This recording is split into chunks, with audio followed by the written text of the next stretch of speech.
کہتے ہیں ایک بادشاہ تھا، وہ کسی پہ خوش ہو گیا تو اس نے اس کو کہا کہ تم میرے محل میں داخل ہو جاؤ اور شام تک جو میرے محل سے تم اکٹھا کر سکتے ہو تم اس کو جو ہے وہ اپنے لیے لے کے جا سکتے ہو۔ تو وہ جب محل میں داخل ہوا اس نے دیکھا کہ انواع و اقسام کے کھانے ہیں، طرح طرح کی چیزیں ہیں اور عالی نصب بستر لگے ہوئے ہیں، گو تکیے لگے ہوئے ہیں اور ہر طرح کی انسانی طبع کو لبھانے والی چیزیں موجود ہیں، نفس کے تلذذ کے لیے سارے سامان موجود ہیں۔ تو وہ گیا اور اس نے انواع و اقسام کے کھانے کھائے اور کھانے کھا کے اور مختلف وہاں انواع و اقسام کے مشروبات پیے اور ایک گاؤ تکیے سے ٹیک لگا کے ان نظاروں کو دیکھنے لگا۔ ایسی مستی چڑھی کہ آنکھ لگ گئی۔ اچانک اس کو دربان نے اٹھایا اور کہا کہ تیرے جانے کا وقت ہو گیا ہے۔ اب جب وہ واپس نکل رہا تھا تو حسرت سے روتے ہوئے جا رہا تھا کہ میں نے عیش و عشرت میں یہ وقت گزار دیا، کچھ نیند میں گزار دیا، اور جب وہ گزر رہا تھا تو قیمتی ہیرے، لال موتی، پکھراج کیا راستے میں بکھرے پڑے تھے۔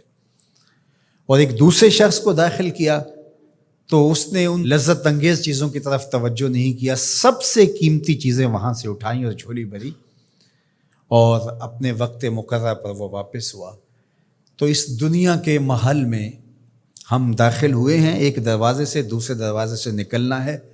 یہاں تلذذ کے سامان بھی ہے اور یہاں قیمتی چیزیں بھی ہے جو یہاں سے لے جا کے ہمارے لیے قیمتی ہوں گی، اور اس نے سمجھا کہ بس ایک دن میں یہاں جو کھانا ہے کھا لو، زہرۃ الحیات دنیا سے کہتے ہیں۔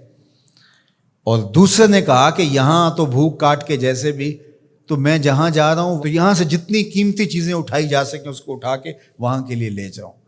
اب اس دنیا کے محلے میں اترے ہیں، یہاں سے عیش و عشرت کر کے جب اچانک موت کا فرشتہ کہے گا تیرا وقت ختم ہو گیا، آ جا، اور پھر خالی ہاتھ ہوگا، پاس کچھ بھی نہیں ہوگا، دامن بھی خالی ہوگا۔ اتنا کچھ تھا، ایک سبحان اللہ کا ہی اتنا وزن تھا کہ میزان بھر جاتا ہے، الحمدللہ کا ہی اتنا وزن ہے کہ زمین و آسمان کے درمیان جو جگہیں ہیں اس کی جزا سے بھر جائیں۔